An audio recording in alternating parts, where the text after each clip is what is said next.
think a lot of us have already seen the leaked, supposedly leaked, Evolution card, and I was looking at it top to bottom, and I found a few things a little strange, maybe not the best use of everyone, and not the best all-in-all showcase of women's wrestling. So I started armchair booking in my head, and I thought, hey, why don't we just build a card live on tape and see where it takes us?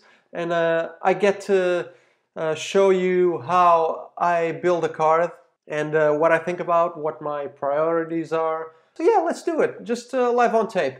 What you see here on the right hand side of the computer is the card that was leaked. This may be the card we end up watching in October. Obviously, there may be changes until then, but let's try to see what we come up with. Usually I just book everything in Google Sheets, especially when I'm starting to think about everything. I'll do a treatment, a more detailed, I don't want to call it a script, but for lack of a better word, that describes what you'd want to see in each segment. But when you're building the card, this is about as good a tool as any. I try to divide wrestlers in groups so that I know who's more important, who I want to focus on first, and what kind of tools, so to speak, what kind of players I have at my disposal. So the group on the left is my most important group. These are the 4 stars that I will be the most concerned with. The 2 champions, Becky Lynch, who is not only a great wrestler, but would be most concerned with getting over on this show, and then Asuka for reasons similar to Becky. Then you have Sasha Bailey and Natalya, who are all great workers and established workers.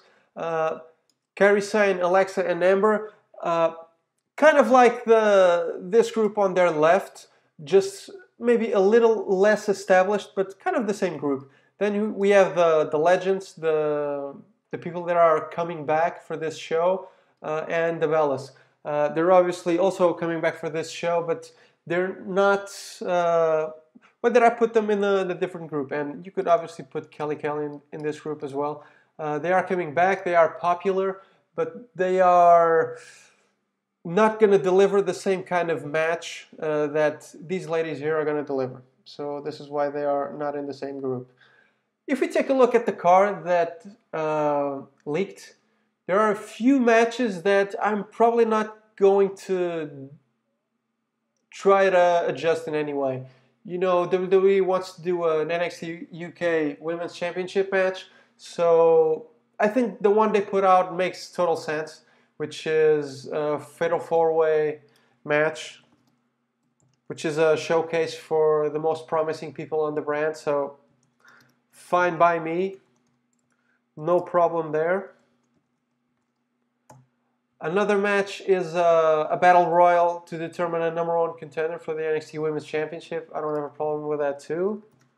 It gives a lot of people the opportunity to be at the pay-per-view. And maybe for some of the legends who may be a little rusty to get a good amount of spotlight without having the match totally focus on them. So this is #1 contender.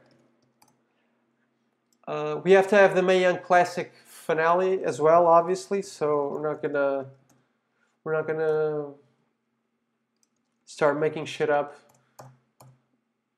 there. Okay, what else? Let me see if there's another match that for sure is gonna have to happen and we can't really toy with, so to speak. I think these are the 3. Okay. Now we go back to our priorities. What do we want to do with these stars?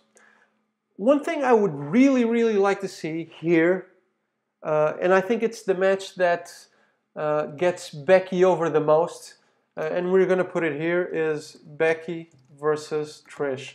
I think Trish will still be able to give us a great match, not to mention that she's going to have the company of one of the best wrestlers in WWE right now, which is Becky Lynch. And I think a victory here over Trish gets Becky to the next level, especially if it's a very good match. So I wanna try my hand at booking that. The alternative here would be for Trish to win a very close match, and then for Becky to lay her out ferociously after the match, which would still get her over. Okay, so that's it. That's our co-main event. The main event I want to do, and I'm going to explain why to you just now. I want to do title versus title, Ronda versus Charlotte. Here's why. I would like Charlotte to win this match, and it can be a very close match, or maybe Charlotte does something dishonest during the match, she cheats to win something. It can be clean too, that's not the main focus of the story here. So Charlotte becomes not only the SmackDown champion, but the Raw champion. And she says, I'm going to defend both belts. What's going to happen is she's going to defend the SmackDown title. And then when it comes up that she's going to have to defend the Raw title, she's going to say that she was injured defending the SmackDown belt. And asks for a reprieve of sorts. And says she's going to get back to defending the Raw title as soon as she possibly can. So let's say, for example, that Ronda is still chasing and she wants a title shot, but she never really gets around to have it. Let's say Ronda isn't on Raw on a particular episode, and Charlotte defends the Raw title on that episode because she knows that Ronda isn't there. Ronda then becomes the number one contender. It looks like the match is going to happen. But then, just as the match is going to happen, Charlotte comes out and says, you know, I just can't defend both titles. It's just too much. I feel like I'm doing a disservice to the fans. I'm doing a disservice to Vince McMahon and the people who believed in me.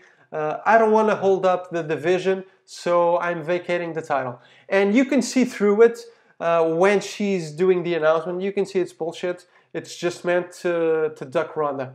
So Ronda is going to become the Raw champion again, but she's always going to be saying that she wants to fight Charlotte again because she never got to beat Charlotte, and that's going to be her focus. Even though she's the Raw champion and she'll be defending the Raw championship, she still wants the match with Charlotte. So she's going to win the Rumble, and we're going to have another title versus title match at WrestleMania. Okay? So we're going to use Evolution to be the first spark in this feud that's going to go until WrestleMania. So this is one of those things where I'm probably going to apply the 24-hour rule. So if this was me booking for real, 24 hours from now, I'd be thinking back and thinking, okay, is this really what I want to do? I would ask the people that work with me if they thought it was a good idea, because it's kind of an ambitious idea, and a few things can obviously go wrong with it. But you know, this is me. I always have, in the middle of my more normal ideas, I always have one ambitious idea that I'm not 100% sure if it's going to go right. It's either one of those ideas that's going to be a major hit, or the idea that's going to get me shot. Okay, so we're just going to take the people that are already booked out of the picture, so they don't confuse the rest of the card. Okay, accidentally just bumped Lita from the card. Okay. Now, these two matches, they also have to be kind of high-profile matches. So we forgot this one. Kairi Sane has to defend the NXT title. We don't know against who against, so we do have to figure out who that's going to be. So I think she would also benefit from defeating somebody that comes from the past. So I'm going to go, just for now, I'm going to go Melina. I also like Kairi Sane against Ember Moon to make it a good wrestling match, an exciting match. But for now, I'm just going to say Melina. But I'm going to leave the note here. Now, WWE is also interested on having a Women's Tag Team Championship match. In their case, they put a Fatal 4 match, which I don't think is a bad idea. And I think it's a good place for us to put the Bellas, because they can give the match some extra stakes and importance, because even though one might not like the Bellas, and I'm certainly guilty of that in terms of what they deliver in the ring, but they are popular. They are more over than a lot of people on this card. So we can put them here where their wrestling won't be too exposed, and we can put other people in the match who aren't so popular but will deliver on the wrestling. So, okay, we're going to have the Bellas, we're going to have the Iconics, we're going to have, let's see, we can have the former Absolution team, we can have the Riot Squad team, a combination of two people from the Riot Squad, and who else? Starting to think if it makes sense to have a fifth, maybe even a sixth team. So let's try that out. Sasha and Bailey and maybe someone else. We'll come back to this and see who else we used on the card and who is left. So this could be a turmoil gauntlet match instead of a fatal four-way. Okay, so the Mae Young Classic finale is Toni Storm versus Io Shirai. The Battle Royal is either going to be won by Melina or Ember Moon. I don't want to put Lita winning this because I think Lita, even though she's very popular and I really liked a lot of the things she did, I think she's a little injury prone, and if we factor into this that she might be a little rusty, I think she could be best served being the runner-up here in the Battle Royal, where she maybe eliminates a lot of people. She's starting to get over, and the crowd's getting behind her, and then Melina pulls something, and she eliminates Lita to finish the match. Okay, so who is missing? Asuka. Asuka is missing, so we need a match for Asuka. I don't think Asuka should open, so we have to figure out what the opener is later, or we can do it now. I think the Fatal 4-Way might be a good opener, or maybe Toni Storm and Io Shirai. Yeah, I like this one for an opener. I think it's a very exciting match to get people in the mood. Yeah, I think this is the best opener we have. Becky and Trish is a very exciting match, but I want to leave this toward the end to have a main event feel. Okay, what else? So now we need Asuka on the card. Against who? We've already used Sasha and Bailey, theoretically. We've used Kairi Sane. Okay, let's imagine Ember Moon is not an option. Melina is not an option. Lita is not an option. And I think I know where I'm going. I think this is Beth Phoenix's spot. I was looking at Natalya because Asuka versus Natalya is sure to be a very good match. But we can do that very easily on a WWE TV or on any other pay-per-view because they're active members on the roster. So I think this is as good a spot as we're going to have to put Beth Phoenix and Asuka and make that match happen. Okay, so 8 matches. And I think it's important not to have more than 8 matches. This was one of the things that I really, really don't like about some WWE cards. They don't look like wrestling cards. They look like endurance tests. Okay? So I really, really don't want to go over 8 matches. One of the things that also came to mind for me, I think it was last night, was to have Kairi Sane defend, not necessarily against a great wrestler, because we already have some very decent wrestling, pure wrestling matches on the card. Maybe what if the Battle Royal was won by Santina Marella, for example, and Kairi Sane would just have a short match and would squash Santino. Then again, it's the NXT title, which is a more wrestling-driven title, so maybe not. Maybe it's just me having one of my crazy ideas. So this would be a good first draft of the card, in my opinion. One thing we do have to decide, actually 2 things we have to decide are who wins and if we're going to have non-wrestling segments. WWE does mention they want to have a special announcement and they want to have a talk show with Carmella with the cast of Glow, which I think is very cool. If they can get the Glow cast here, I think it makes a lot of sense. It's a pretty good show. If you haven't watched it, I recommend it. So we're going to put that, for example, here. Okay. If WWE wants to have a special announcement, let's put it, for example, I would say before the Becky Trish match. So it gives it, so it's like a, what's the word? I'm missing the word. It's like we're separating the rest of the card from the two biggest matches with an important announcement.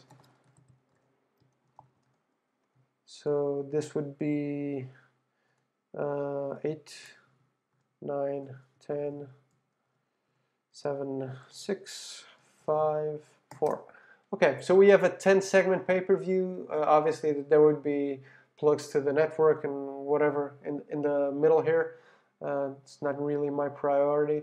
And it's very easy to say, we're going to do a commercial for this here. Here, it's going to be the panel talking, yada, yada, yada. Okay, so who's going to win these matches? It's going to be the final thing we're going to do here. I think Toni Storm is a very promising star, and I think it makes sense for her to be one of the faces of WWE in Europe, especially for NXT UK. So I think she's the one that has the most to benefit from winning here. The Fatal 4-Way for the NXT UK Championship. I think this is a showcase match where everyone gets their shit in, so to speak. So I think this isn't the match where you're going to do a title change. Especially with so many important things happening on this card, this isn't the place for a title change, I don't think. Then, the Battle Royal. So it's either going to be Melina or Ember Moon. At least thinking about this on our first draft. So let's go Melina, Ember Moon. Asuka versus Beth Phoenix. I think this should be a hell of a match, but we should put over who is staying and who can benefit the most. Here on our... Oh, okay, so we're missing the team. Okay, so who's going to be the team that we're missing? I was forgetting about this. Okay, so we haven't used Alexa. And we have Mickie James to use. And they're clearly an established team. So that would give us the benefit of only using established teams for the tag team match. So I think I'm going to do that instead of just putting two people together like Alicia Fox and Naomi. I think we're just going to go the more conservative route and go Mickie and Alexa. So we're going to have 6 teams that are legitimately teams. Sasha and Bayley, okay, maybe not so much, but they have experience as a team and we can work the odd couple dynamic during the match. This would probably be a gauntlet turmoil match instead of a... No, you can even do a fatal 6-way, so that kind of takes care of itself. It would just be too confusing of a match. The big question is who wins? I don't think it makes too much sense for the Bellas to win, and the Bellas don't really give you the guaranteed good wrestling matches on a weekly basis, defending the titles. So maybe they lose the last fall, for example.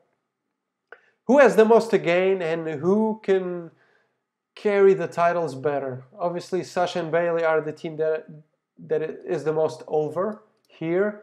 Mickie and Alexa could give a good heel dynamic, even though Alexa is probably better used as a singles right now.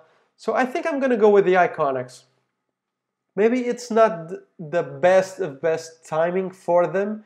They could have a bigger push before to get them ready to set up this title win. But then again, you know, it's September 13th today.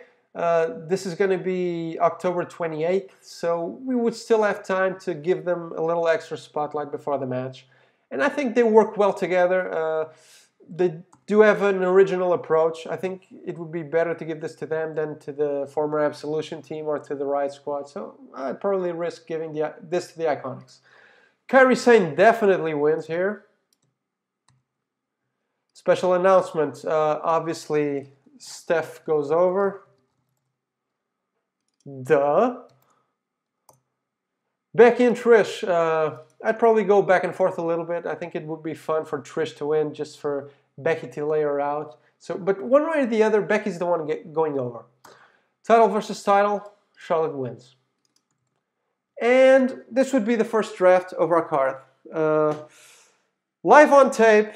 I'm very curious to see what you think. If you think it's an upgrade, if you see flaws on this card, and what kind of flaws do you see. This is a good exercise for me because I'm actually booking the next few shows that we're going to do here in Portugal. So this is a good exercise, and whatever flaws you find might actually help me in my work. So I'm very curious to see what you put in the comments. So if you have a little bit of time, a little bit of energy to dedicate to the heel, let me know what you think.